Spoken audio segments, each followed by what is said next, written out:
I left the Micro Four Thirds ecosystem, sold my OM-1 and OM-3, and bought a... All right, I'm back. It's been a while. New camera, new setup. Even though I do video and photo for a living, I'll have to post a behind the scenes photo of this setup. I have my camera stacked on dog treats, a lens box, and I'm recording audio into my cell phone to get some decent audio that's closer to my mouth. This is being filmed on the Fujifilm X-T4 with the 23 millimeter f2, using Fuji's wonderful autofocus. So we'll see how this goes.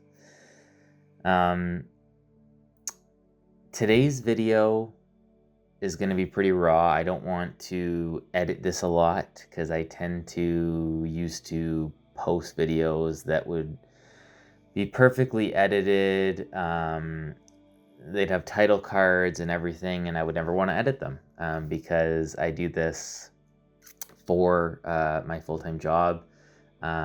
So not that I don't want to, but I just genuinely don't have the time a lot of times. And then on top of it, I'm always working on short films and other creative endeavors that take a lot of my time. Today's video, though, is probably going to be the first in a series of videos. There's a lot of people on YouTube that I watch that kind of go through a lot of different cameras. And I'm blanking on their names right now. I'm terrible. I apologize. I will link them in the description if I can remember who they are. But just in general in the camera space on YouTube, there's a lot of people, a lot of photographers and videographers can probably relate to, gas, going through a lot of camera gears, trying to find that perfect camera. That's something that I've always been chasing, and I don't know, I think it also changed with my career because when I was younger, I started with photography, and then later got into film, and video and corporate video, weddings, that type of thing. I really focused in on video, honing in on that skill, and I kind of let being a photographer kind of go to the side. It wasn't really a focus of mine. I really wanted to hone my video skills. And after doing that for, I don't know, maybe 6 years, maybe close to 8 years, if not more.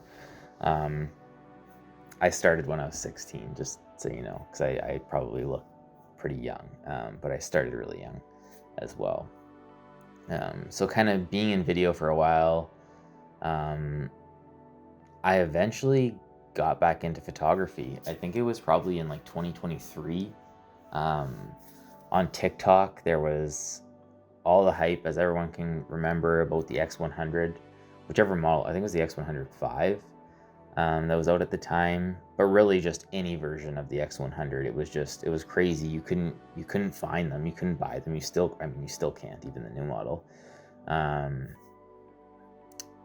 yeah, something about that kind of trend kind of grabbed me. Of course, I couldn't find one, or I certainly couldn't find one within my budget at the time. So I ended up getting a Fujifilm X-T3.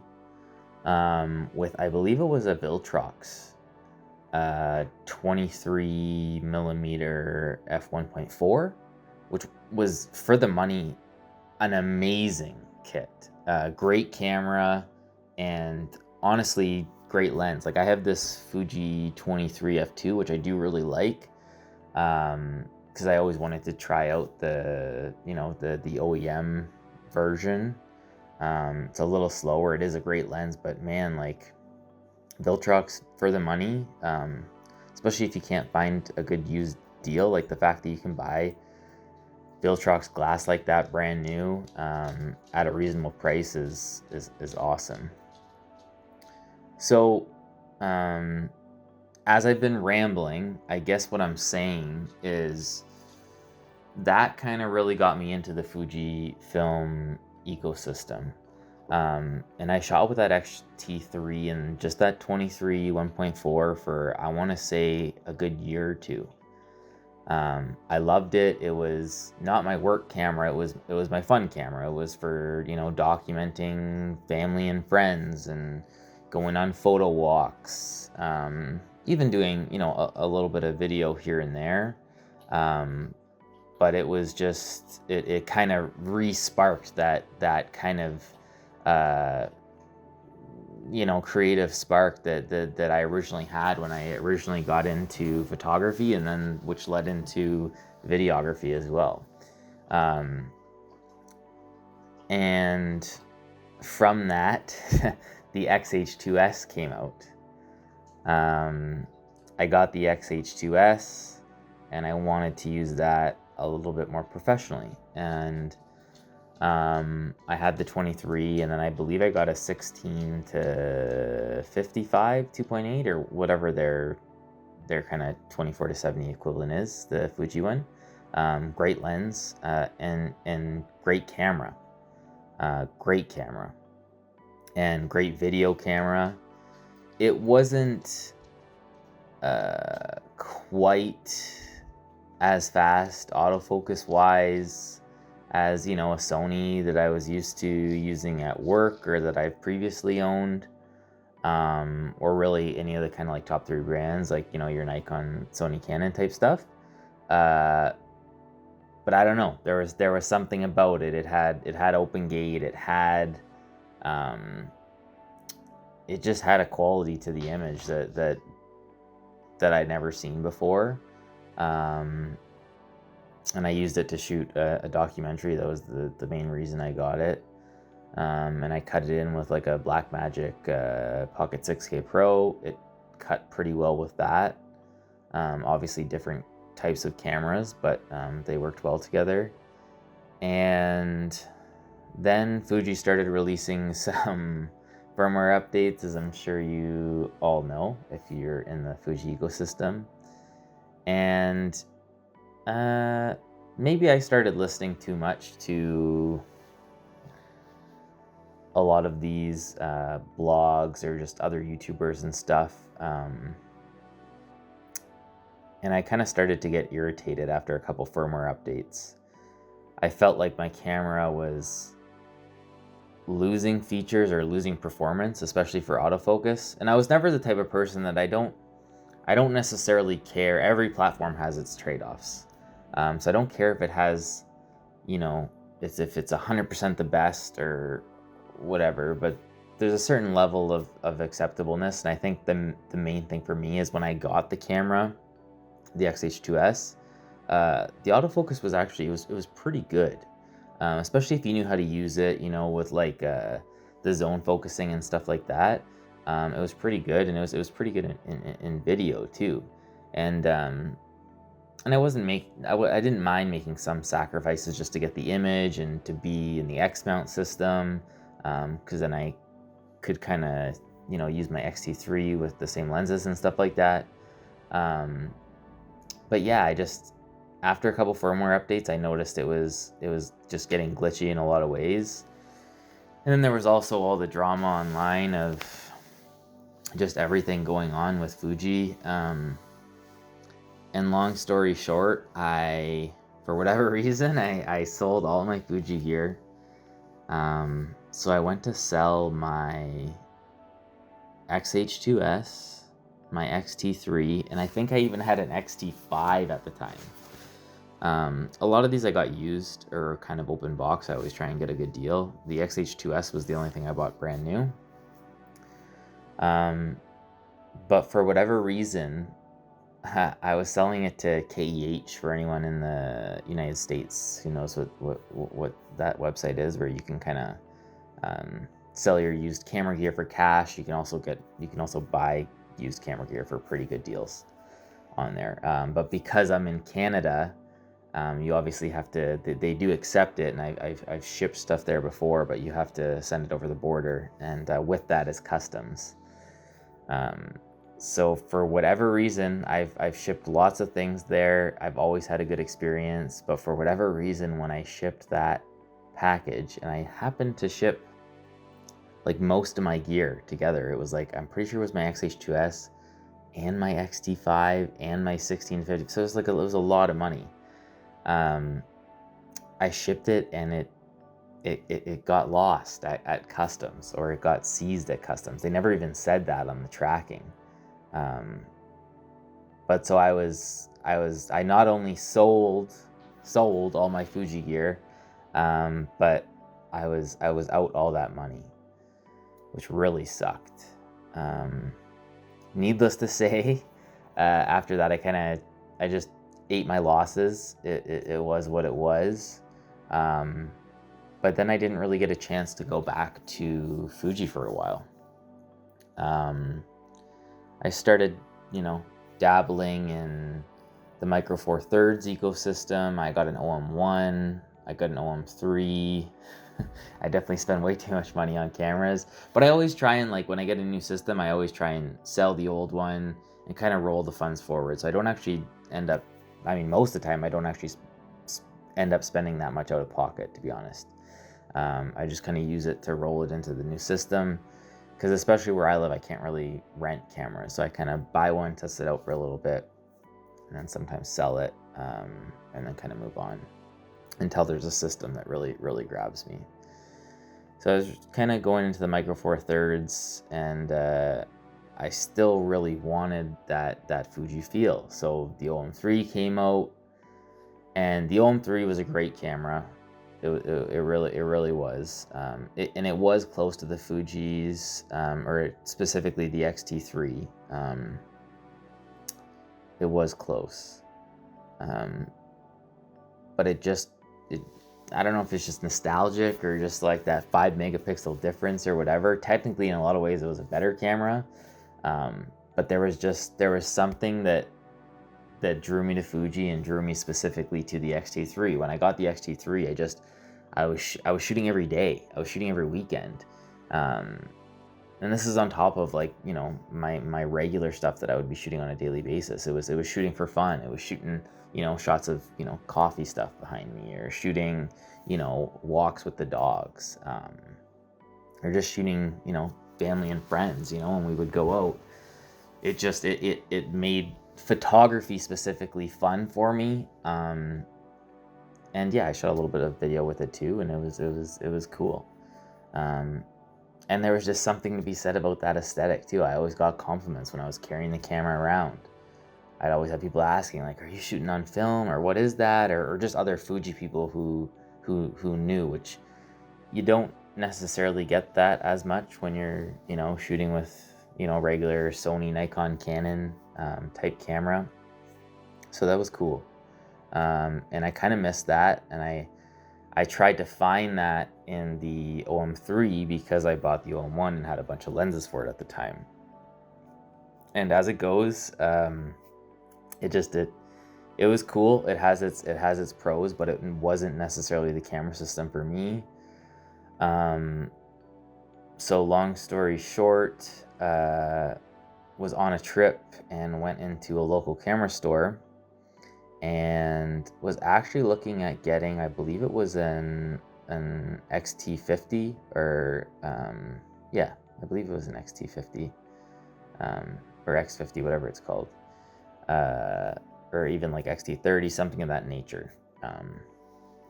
Something still interchangeable lenses, but slightly newer body, back into the Fuji ecosystem. And they didn't have the color I wanted. I wanted the silver. But oddly enough, they had an X100 Mark VI, which, is still hard to find. I don't know why they had it in stock. It was brand new, never opened. So it was kind of hard to say no, especially because that was the camera that I originally wanted when I saw all those TikToks and all the hype around it, and the rangefinder kind of style shooting. So I got that. and it was cool. The 40 megapixels, similar to the XT5 I had. The sensor was great. The feel is great. The viewfinder is cool. But again, it was one of those things that I was kind of going off of everyone else's reviews or everyone else's opinions.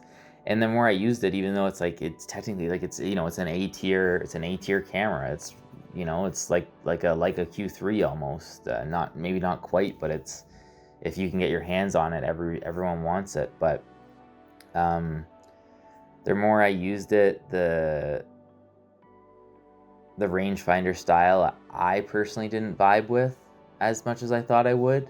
And maybe that's because I am, primarily a videographer, so I like to be able to see the image in the viewfinder, and I really liked that actually about my X-T3, even though it wasn't the best, viewfinder out there. It's just I was still able to see the image, how it was going to look, and I think that's a huge, benefit with digital and with mirrorless. So yeah, I didn't really vibe with that, and I don't know, the more I used it, even like the autofocus, and again, Fuji isn't like a leading autofocus system, but the 23 on that just felt slow. And even having this now, so this is obviously a much bigger setup, but this is an XT4 with a 23 f2. This lens focuses like butter. It is extremely quick compared to the X100 Mark VI. So yeah, I mean, I still have the X100 but it's kind of what led me to, at the end of the day, ultimately selling all my Micro Four Thirds gear. So I sold my OM-1, which I had a 12 to 40 f2.8 Pro. I had a 17 millimeter f1.2, which that was an amazing lens, especially on the OM-3. I kept that on the OM-3. It was big for the OM-3, but it was a really nice lens. And then I'm still in the process of selling. I have a 40 to 150, I believe, 2.8 Pro. And I have a couple other little things. I have like a Z cam that I might get rid of too, which is Micro Four Thirds. But yeah, it was I'm interested to hear if you've actually sat through this whole video and you are either a Micro Four Thirds shooter, or a Fuji shooter, or I mean really whatever you shoot on. I'm sure you can relate to this. I would just be curious to hear your experiences, because I feel like a lot of us creators go through a similar experience, that you're always chasing that perfect camera. And I'm sure you've watched Camera Conspiracies if you watch Camera YouTube. So shout out to him. His kind of running joke is, you're always trying to find the perfect camera, and there is no such thing. At the end of the day, there is no such thing. But I think it's finding the perfect camera or cameras in most case scenario, because I think it's very difficult to find one single camera that does everything well, especially if you do this professionally and you want something where you can do your work, and then do your more kind of fun, like YouTube or kind of creative projects and stuff like that. So yeah, I mean, long story short, I love Micro Four Thirds. I don't think there's anything inherently wrong with Micro Four Thirds. I think it's a great system. And I know I'm a little all over the place in this video. This is just how my mind works when I think about camera stuff. The only thing that really kind of held me back with Micro Four Thirds is I didn't like that there wasn't something after 20 megapixels. Not that you need it. Like I'm shooting on an X-T4, which is I think only 26 or something, 20, 25, 26 megapixels, but I didn't like that there wasn't an upgrade path. Like I had an OM-1 and an OM-3, which both were basically pro level top tier Micro Four Thirds, and they were amazing. But I didn't like that if you invested into that lens system, that you couldn't eventually, or you couldn't in their current lineup, go and get a 33 megapixel or something if you wanted that little bit more resolution. But that being said, it it definitely met my needs for both video and photo. I did use those cameras professionally. I wouldn't listen to what anyone says. You can't really tell the difference. Or put it to you this way: I've never had a client or a person say like, "Oh, this was shot on, micro four thirds. It doesn't hold up," or anything like that.